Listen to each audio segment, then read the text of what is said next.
Good morning. In previous lecture, we had a discussion on the section 14, 15, 16, 17, and even on 18 also. Today, we are going to discuss the section of 19 of Hyderabad Tenancy Act. Section 19 is regarding termination of tenancy.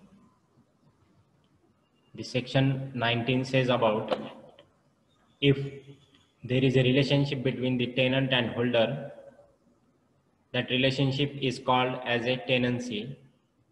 And how the tenancy will be terminate?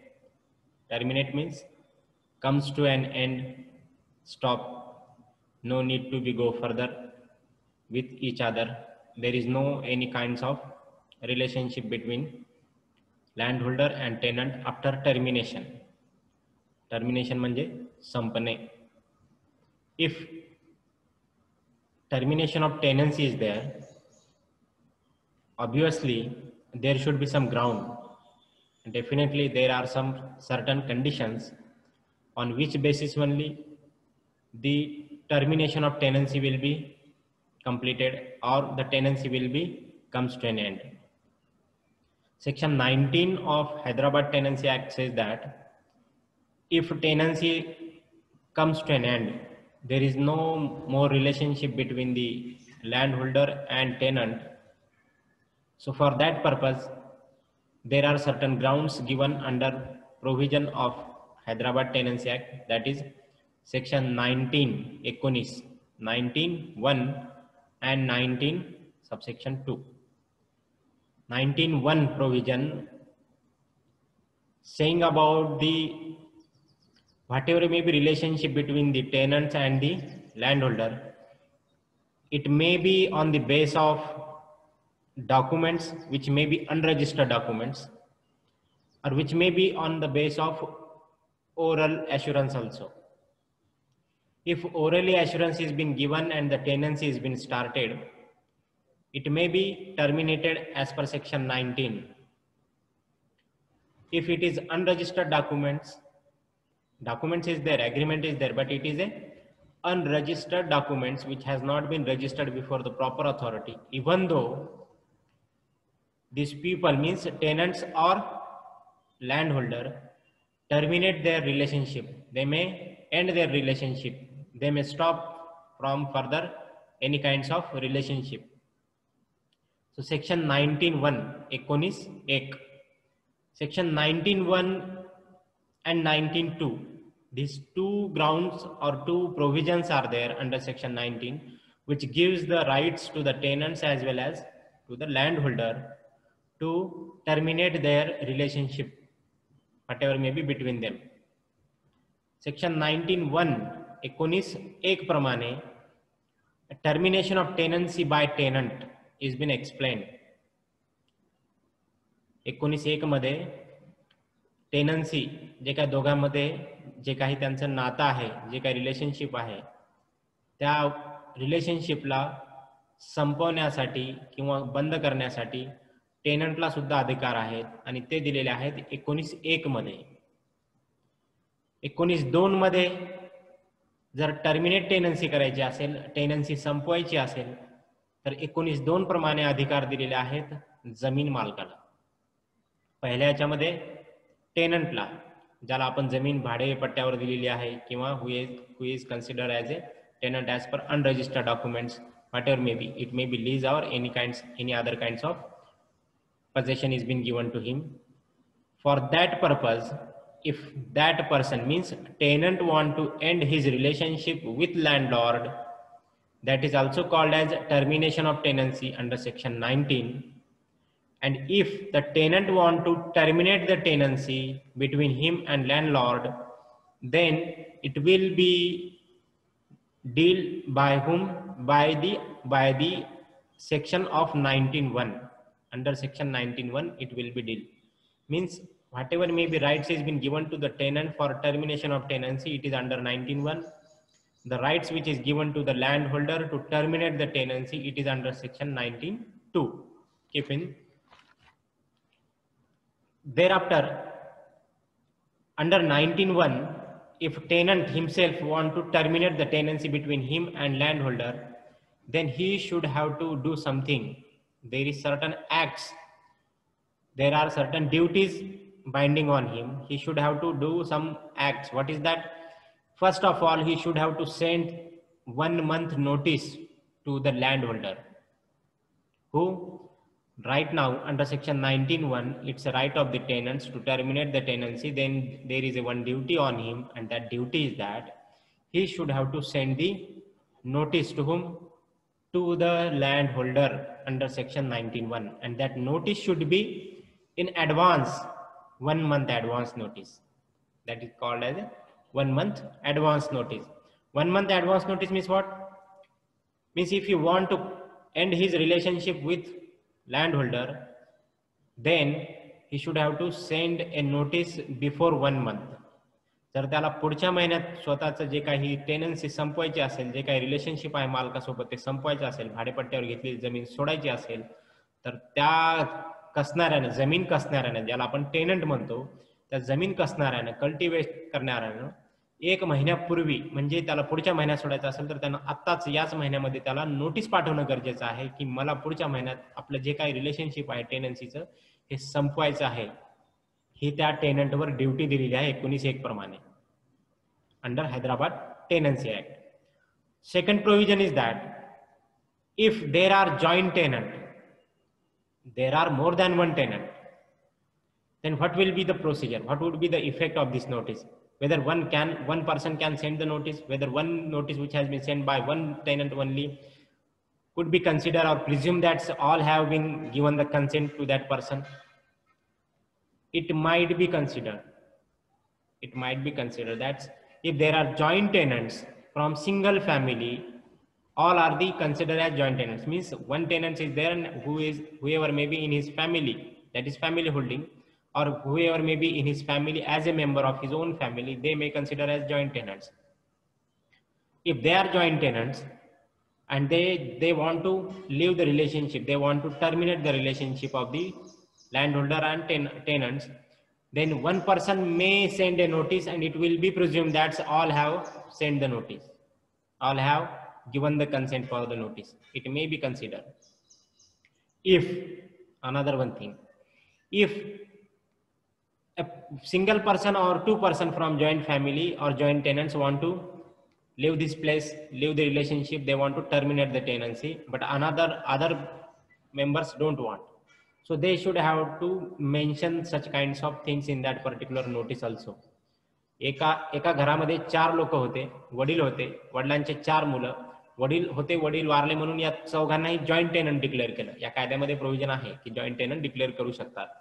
Section 40 सांगते की tenancy rules हे heritable in nature आहेत, वारसा हक्काने पुढे जाणारे आहेत.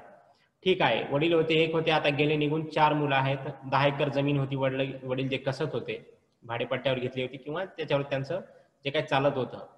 मग आता ती जमीन 2.5 एकर किती लोकांना आली? जॉईंट टेनंट म्हणून 4 लोकांना आली. याच्यातल्या दोघांनाच फक्त 19(1)चा उपयोग करायचा आहे, टर्मिनेशन ऑफ टेनन्सीचा, बाकीच्या दोघांना नाही. मग आता जर दोघांना सोडायचं असेल तर यांची नोटीस त्यांना कन्सिडर नाही करायची, म्हणून त्यांनी तसं मेन्शन करायचं की फक्त आम्हीच सोडणार आहोत. जर प्रॉब्लेम असेल तर another 2 or remaining 2 pupils or remaining 2 tenants may send a separate notice, we don't want to leave it. असं होऊ शकते, कारण भावाभावामध्ये जर पटत नसेल तर एकाला सोडायचं असेल, दुसऱ्याला सोडायचं नसेल तर इट मे बी. पण असं एक कन्सिडरेशन आहे की जॉईंट टेनंट मध्ये एकाने जर नोटीस पाठवली आणि बाकीच्यांना सुद्धा सोडायचं असेल तर ती एक सफिशियंट आहे नोटीस पाठवलेली, सगळ्यांनी पाठवायची गरज नाही. अनदर वन, ए कंपेलिंग और binding duty means tenant is duty bound to send the notice before 1 month. Another one thing is that notice should be in writing with clear intention. हा शब्द वापरलेला आहे. क्लिअर इंटेन्शनचा अर्थ काय? खरोखरच मला सोडायचं की नाही, असं गोल गोल गोल भाषेत नाही, तर क्लिअर भाषेत, क्लिअर कट भाषेत की सो अँड सो रिलेशनशिप, मला जे काय आपलं आहे relationship as a tenants and land holder, त्या टेनन्सीला मला संपवायचं आहे. आता तुमची जी जमीन आहे तुम्ही परत घ्या आणि पुढच्या महिन्यात या तारखेला आम्ही सोडून जाणार आहोत. Such kinds of clear mentioning, averments, a sentence, statement should be in that notice, in that writing notice. Another one thing is that oral surrender is not valid. म्हणजे फक्त तोंडीच बोललं, ठीक आहे आम्ही तुमची जमीन सोडून दिली, आता आम्हाला तुमची जमीन नको आहे, तुमची जमीन तुम्ही तुमच्या ताब्यात घ्या, आम्ही जे काही इथं जमीन कसत होतो, जे काही भाडेपट्ट्यावर जे काही तुम्हाला रेंट द्यायचं ठरलं होतं ते आता आपलं संपणार, पुढच्या महिन्यात आम्ही तुम्हाला देणार नाही. Orally I have submitted, orally I have given the instruction, orally I have informed to whom? To the landholder. It is not valid as per the Hyderabad Tenancy Act. It is not valid. It will be void. Another one thing is that if it would be void, then whether a message from third party to the landholder can be considered as notice. In many cases, many high courts and even Supreme Court of India also said that a merely informing to the person who is a landholder through third party is also not sufficient. म्हणजे oral तर नाहीच allowed, आणि कधी कधी आपण म्हणतो की नाही जाऊ दे, आपल्याला त्याला बोलायचंच नाही, त्याच्याशी आपले भांडणं झाले, मग आपण एका तिराहित माणसाला, जो आपला आणि त्याचा एक मित्र आहे थर्ड पार्टी, त्याला आपण सांगतो की त्याला सांग मी सोडून चालले, तुझं तू घेऊन दे. Such kinds of notice also not valid under the Hyderabad tenancy act. It is decided by many cases or by the court in many cases.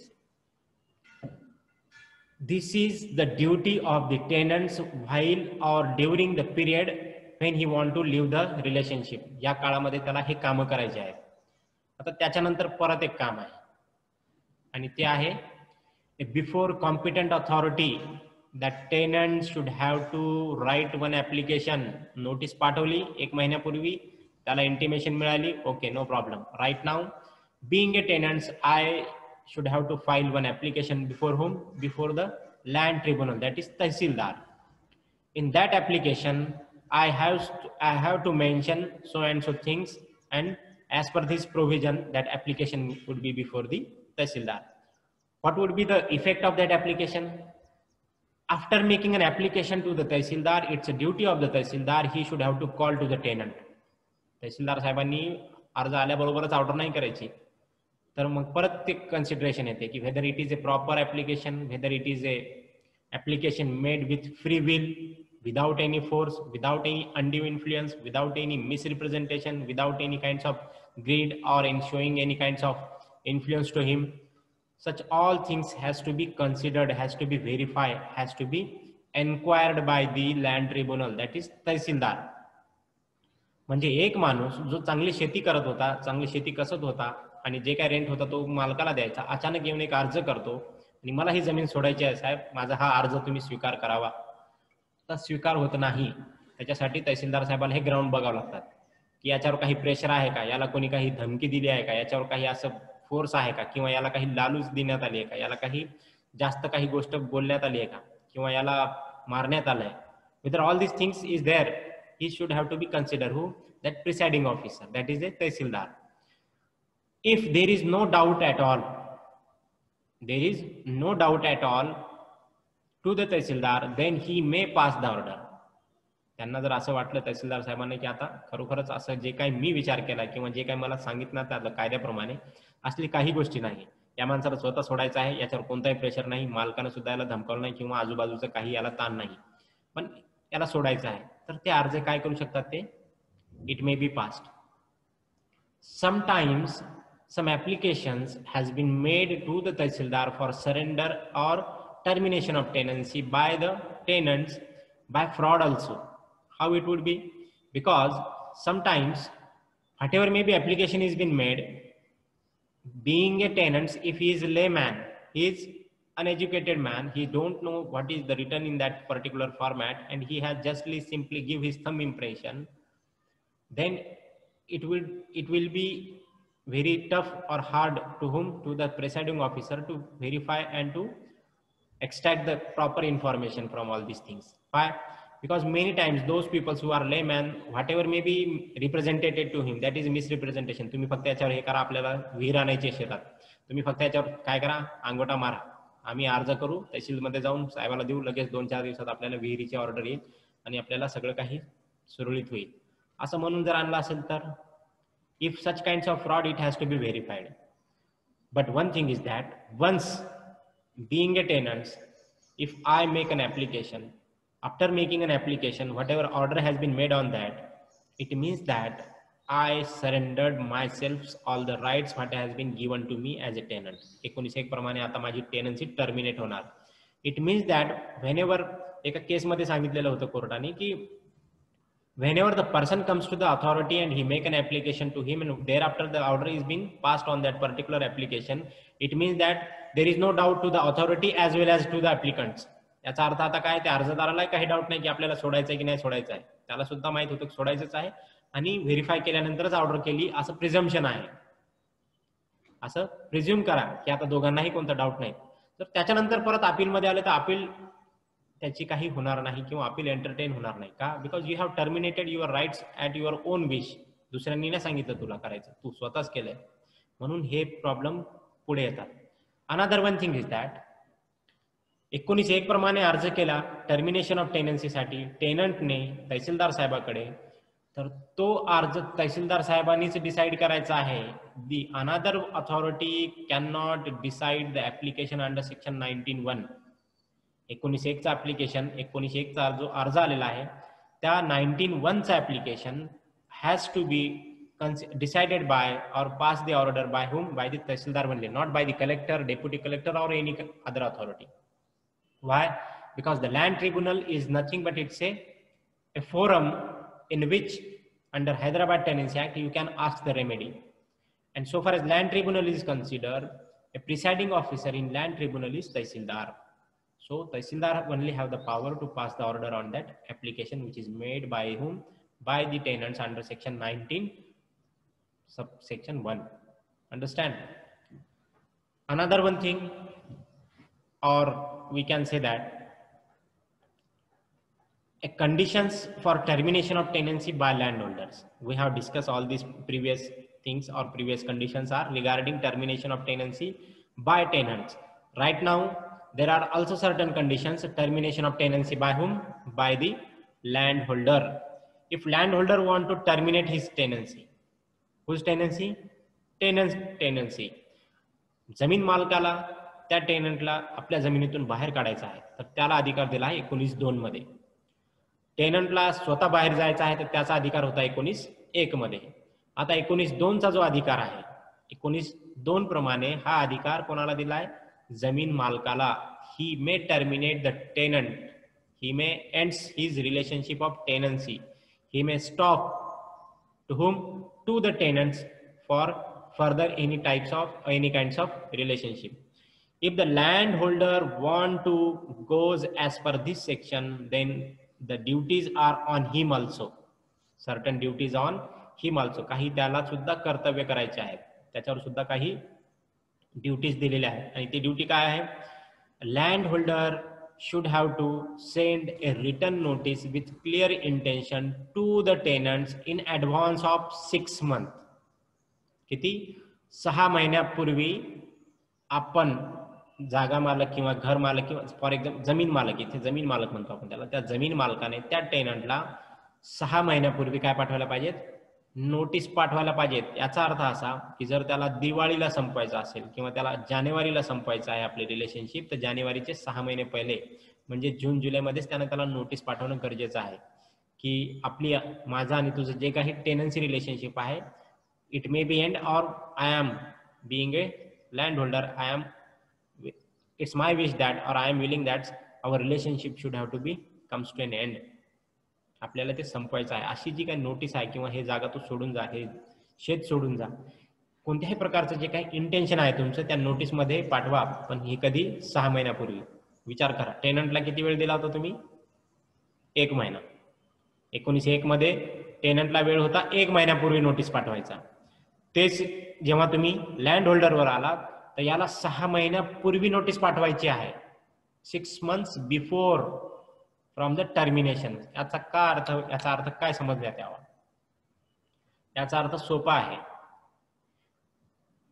being a tenant, if he has some crops there, if he have some crops there, if he have some a house or whatever may be place of abode there, then the particular time is given to him to take that particular crops what he is sowing as a seeds or whatever he has done on that, cultivate that land, then he should have to take the crops He should have to get the benefit out of that. Then plus 2 months is again given to him, extra 2 months, and that is for what? That is for find out the option for place of residence. म्हणजे त्याला तुम्ही direct असं घराच्या बाहेर काढू शकत नाही किंवा त्याला डायरेक्ट शेतीच्या बाहेर काढू शकत नाही. त्यानं जे पेरलेलं आहे ते त्याला घेऊ द्या. त्याने जे काही तिथं पीक पेरलेलं आहे घेतलेलं ते बेनिफिट त्याला मिळणं गरजेचं आहे. त्याच्यानंतर प्लस 2 महिने दिले ते एक्स्ट्रा. कशासाठी? 4 महिन्यात तर पीक येईल पण 2 महिने एक्स्ट्रा मग कशाला? तर मग त्याचं जे काही घर आहे जो तिथं राहतोय शेतीमध्ये त्याला एक ऑप्शन तरी कुठं भेटणं गरजेचं आहे ना. ऑप्शन तरी पाहायला पाहिजे त्यानं कुठंतरी.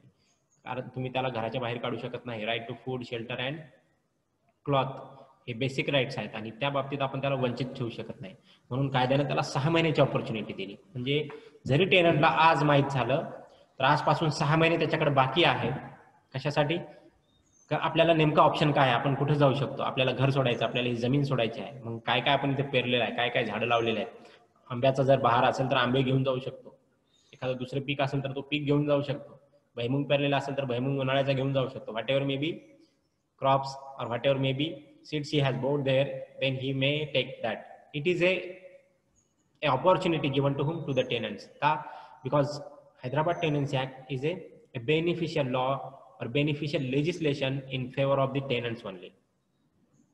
A little bit favor given to the landholder. A most benefit is given to whom? To the tenant.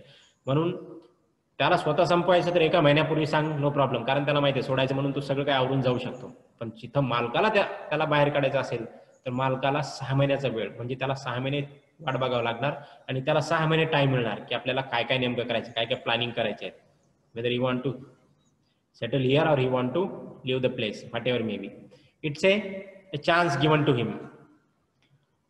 When tenant failed to pay revenue, another one condition is that, means under what conditions you can send the notice. 6 महिन्यापूर्वी notice पाठवा, पण त्याला सुद्धा काही कारण दिलेले आहे. The first reason what? If the tenants failed to pay the revenue in any year within 15 days from the day fixed for the payment of the last installment of land revenue. In previous section we had discussion about that, about what? All the rents revenue should have to be paid by whom? By the landholder.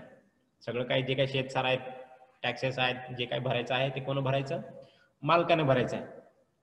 आणि याचं टेनंटचं आणि याचं काहीच घेणं देणं नाही, भाडेकरूचं याचं.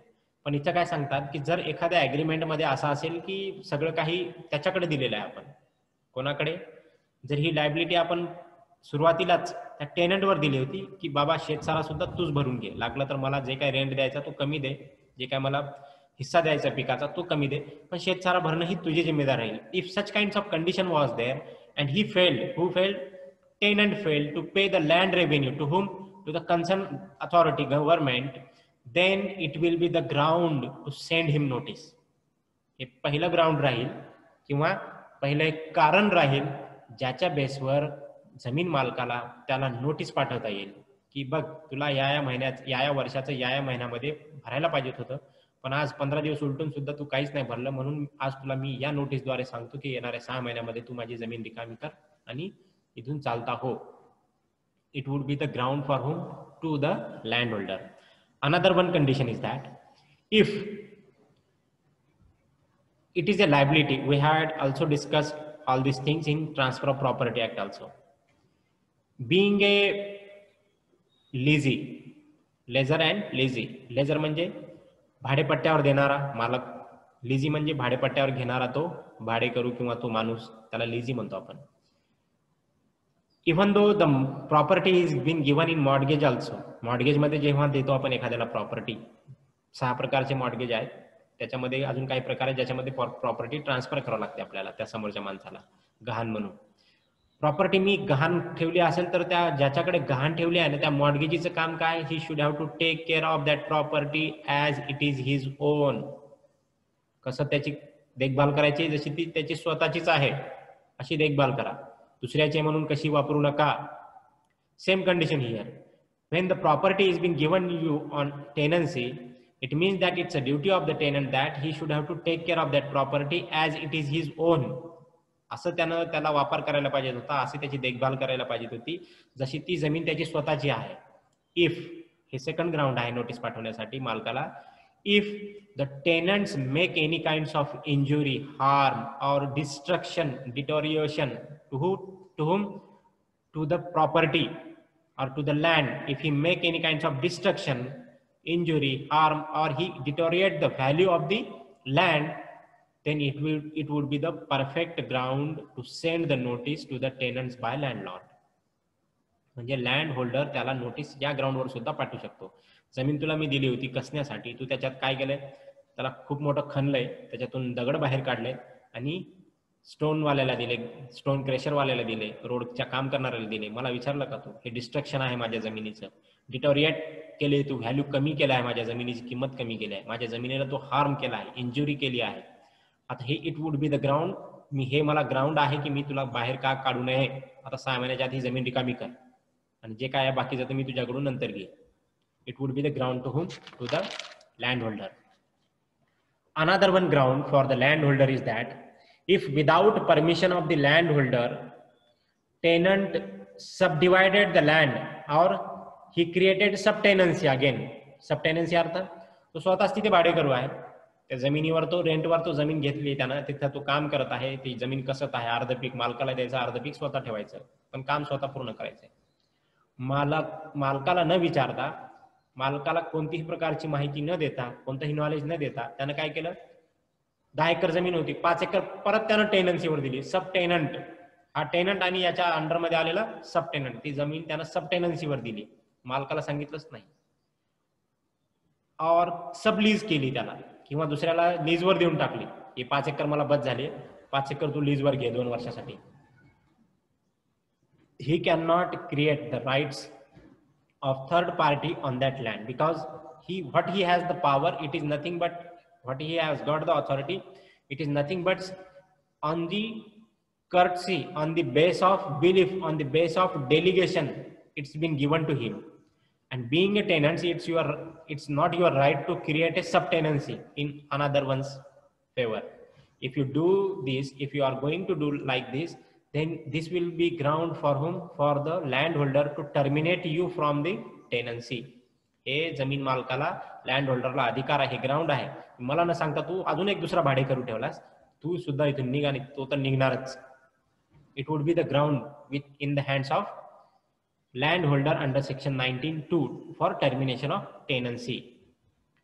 Another one thing is that, another one ground is that being a tenant, I have taken the land from landholder for what purpose? For cultivation purpose. For purpose of taking a crops from it, to cultivate it properly. I am there, I have possession on that property, but I am not cultivating land personally. I had given all this land to someone else, and on that base only, that particular person, third party, doing all the cultivation, and he is getting the benefit out of that, and he is giving me, and thereafter I am giving to whom? To the original landholder. If he failed to cultivate the land personally, then it would be ground to the landholder to terminate the tenancy. हे सुद्धा एक ground आहे की तुम्हाला आम्ही जमीन कसण्यासाठी स्वतः दिली, तुम्ही तिराईत माणसाला दिली, आता तुम्ही इथून निघा. म्हणजे cultivate failed personally, cultivate personally नाही केलं, तिराईत माणसाकडून करून घेतलं. किंवा if he failed to cultivate the land totally, म्हणजे त्यानं त्या वर्षामध्ये जमीनच पेरली नाही, त्या जमिनीमधून काहीच पीक घेतलं नाही, पूर्ण लँड तशीच होती, बंजर जमीन, अशा वेळेस सुद्धा त्याला तिथून बाहेर काढता येऊ शकते. कोणाला? जमीन मालकाला. हे ग्राउंड आहे जमीन मालकासाठी. The next ground is that if the land what has been given to the tenants for cultivation purpose, but he is using that land for another one purpose. Another one purpose काय असू शकते? काही होऊ शकते. जमीन जर गावाच्या बाहेर असेल तर त्याने तिथं काय केलं, एका सर्कसवाल्याला ती जमीन 6 महिन्यासाठी देऊन टाकली, तुमची सर्कस इथं 6 महिने ठेवा. अरे तुला जमीन आम्ही कल्टिवेट करण्यासाठी दिली आहे, कसण्यासाठी दिली आहे, त्याच्यातून पीक काढण्यासाठी दिली, हे आपलं पर्पज होतं टेनन्सीचं. हे पर्पज नव्हतं की मी तुला जमीन दिली तर तू अजून दुसऱ्या माणसाला द्यायची आणि नंतर त्या जमिनीची पूर्ण विल्हेवाट लावायची किंवा जे काही त्याचं नुकसान होईल, नाही. If other than purpose of the cultivation is there, then it would be ground for the land holder under section 19(2) to terminate the tenancy between him and the tenant.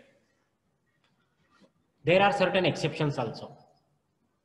कारण पूर्वीच्या त्या ग्राउंड्समध्ये, त्या कंडिशन्समध्ये, की कोणकोणत्या ग्राउंड्सवर, कोणकोणत्या कंडिशन्सवर आपण त्याला तिथून बाहेर काढू शकतो त्या टेनंटला. त्याच्यामध्ये एक होते की कॉझिंग हार्म, इंजुरी और damage to the land, it would be ground to terminate the tenancy. But there are certain exceptions. What is that? If there is a natural calamity, and if natural calamity is there, and under that natural calamity due to the flood, the total lands or that black soil has been washed out, it would not be the ground for termination of tenancy. पूर आला, सगळी काळी माती वाहून गेली, आता दगड दिसत आहेत खालचे, किंवा ते जमीनचा प्रकार राहिला नाही, जमीन होती, तर ते ग्राउंड होणार नाही त्याला टर्मिनेट करायचं. त्याला स्वतः नुकसान नाही केलं. It's not the act of person, it is a act of God. And if there is a vis major, if it is an act of God, then man's liability is not there. He could not be considered as a faulty person. का? कारण त्याच्या हातातच नव्हतं ते. हे देवाच्याकडून आलेली गोष्ट आहे. भूकंप झाला, जमीन फाटली, दुभंगली, 2 भागात खूप मोठा खड्डा पडलाय, त्या जमिनीचं डिस्ट्रक्शन झालंय, हार्म झालंय, डिटोरिएट ऑफ व्हॅल्यू झालंय, त्याला कारणीभूत हा टेनंट नव्हे. अशा ग्राउंडवर सुद्धा त्याला तुम्ही टर्मिनेट करू शकत नाही if it is a natural calamity. अचानक लँडस्लायडिंग झालं, खूप मोठा पाऊस पडला ढगफुटीसारखा, आणि मोठाचा मोठा जे काही डोंगर होता तो पूर्ण कोसळला, आणि ते कोसळून पूर्ण जमिनीवर आला. आता सगळे मोठे मोठे दगड आणि लाल माती आहे. आता पीक सुद्धा गेला, आणि ते जमीन कधी पूर्ववत होईल, रिइन्स्टेट कधी होईल हे सुद्धा सांगता येत नाही. मग अशा वेळेस काय? मग अशा वेळेस हे म्हणणार का तुम्ही की तुझी चूक आहे, तुला कळायला पाहिजे होतं? Not at all. If such kinds of natural calamity, it may be flood, it may be earthquake, it may be landsliding, ह्या तिन्ही गोष्टी घडल्या आणि जमिनीचं काय नुकसान झालं, तर हे जमिनीचं नुकसान it is a act of God, हे देवाकडून झालेलं आहे, त्या माणसाकडून नाही. म्हणून तुम्ही त्याला 19(2) प्रमाणे टर्मिनेट करू शकत नाही या ग्राउंडवर. हे त्याचे एक्सेप्शन्स दिलेले आहेत. Another one exception is been given. हे तर झाले. दुसरं एक एक्सेप्शन आहे या सेक्शनमध्ये की 19(2) मध्ये मालकाला पूर्ण अधिकार आहे, पण ते नॅचरल कॅलॅमिटी असेल तर त्याला तो बाहेर काढू शकणार नाही. दुसरं एक एक्सेप्शन आहे की इफ द टेनंट, जर टेनंट हा कोण असेल, if the tenant is female, a minor और सब्जेक्ट टू फिजिकल और mental illness, subject to mental और फिजिकल इलनेस और डिसेबिलिटी, और a person, a tenant is a person who is a member or who is in service of member of force of the union, म्हणजेच military मध्ये असेल, navy मध्ये असेल, हवाई दलामध्ये असेल असा माणूस, आणि तो टेनंट आहे. म्हणजे टेनंट इथं कोणकोणते प्रकार दिले ज्यांना एक्सेप्शन दिलेलं आहे याच्यामध्ये? जर ते फिमेल लेडीज असेल तर, जर तो मायनर असेल, लहान असेल तर, जर तो चांगला आहे म्हणजे सब्जेक्ट टू, म्हणजे he is major but he is subject to disability, it may be physical और इट मे बी मेंटल. तो आतापर्यंत चांगला होता, अचानक मेंटल झालाय 2-4 दिवसापासून, आणि त्या 2-4 दिवसापासून म्हणा किंवा 2-4 महिन्यापासून, तर त्या ग्राउंडवर तुम्ही त्यानं काही चूक केली तर त्याला तुम्ही बाहेर काढू शकत नाही. Because he don't know what he is doing, he can't understand the nature of the act, what he is going to do, or whether he is causing any injury to the land, or whether he is doing any kinds of harm to the land. त्या ग्राउंडवर सुद्धा तुम्ही त्याला काढू शकत नाही. Physically disable आहे म्हणून तो गेल्या वर्षी पूर्ण त्या जमिनीवर तो काहीच पेरू शकला नाही, ते जमीन त्याने कल्टिवेट करू शकला नाही. आणि जर असं असेल तर ग्राउंड आहे कोणाला? 19(2) प्रमाणे मालकाला, पण इथं नाही, कारण तो फिजिकली डिसेबल आहे. इथे एक्सेप्शन आहे, अपवाद आहे, अशा लोकांना तुम्ही काढू शकत नाही. मायनर आहे, आता तुम्ही म्हणणार मायनरच्या फेवरला कशी जमीन टेनन्सी मध्ये गेली? होऊ शकते, वडील होते, वडिलांचा मृत्यू झाला. सेक्शन 40 हैदराबाद टेनन्सीज ऍक्ट सांगते की tenancy is heritable in nature, वारसा हक्काने पुढे जाते. मग वारसा हक्काने त्या मुलाला आली, मायनरला.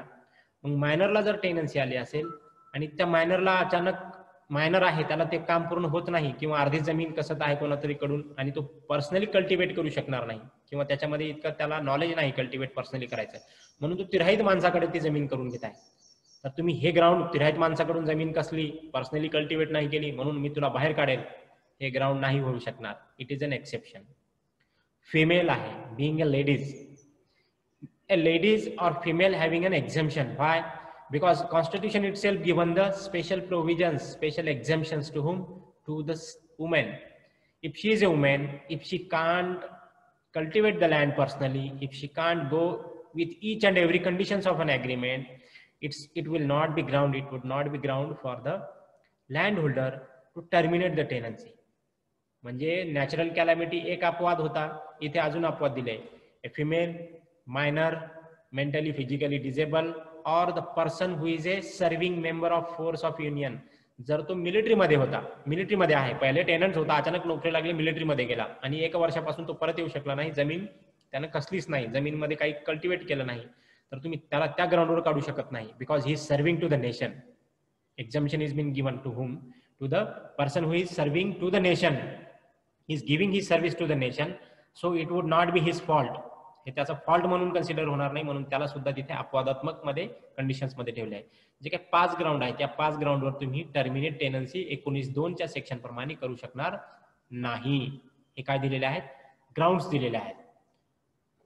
आता हे all grounds, all question, what ever may be arise, हे प्रॉपरली 19(1) चं ऍप्लिकेशन किंवा 19(2) चं ऍप्लिकेशन प्रॉपर आहे किंवा नाही आहे, किंवा काही वाद आहेत किंवा काही अपवादात्मक गोष्टीमध्ये काही त्याला तुम्ही सोडू शकता, हे सर्व ठरवण्याचा अधिकार कोणाला दिलेला आहे?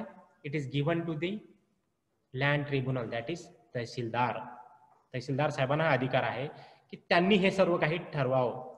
If question arise regarding the ownership itself, कधी कधी ऍडव्हर्स पोझिशन क्लेम केला असेल किंवा ओनरशिपचाच आता मुद्दा आला असेल, मग अशा वेळेस काय केलं आहे, कलेक्टर साहेबांना सुद्धा या सेक्शन नुसार अधिकार दिले आहेत की टर्मिनेशन ऑफ टेनन्सीचा मुद्दा जर जास्तच विवादित असेल किंवा काही प्रॉब्लेम क्रिएट करत असेल, तर अशा वेळेस collector can decide the matter. If there is another one provision is been related with this 19, 19च्या सोबत दुसरी काय अजून एखादी प्रोव्हिजन आहे महाराष्ट्र लँड रेव्हेन्यू कोडची, मग अशा वेळेस कलेक्टर साहेबाला सुद्धा अधिकार दिलेले आहेत. बट द फर्स्ट प्रायोरिटी और फर्स्ट प्रिसाइडिंग ऑफिसर और first tribunal is land tribunal, that is tehsildar only. And other than him, the third authority cannot decide it. It is a particular criteria is been given for the section 19.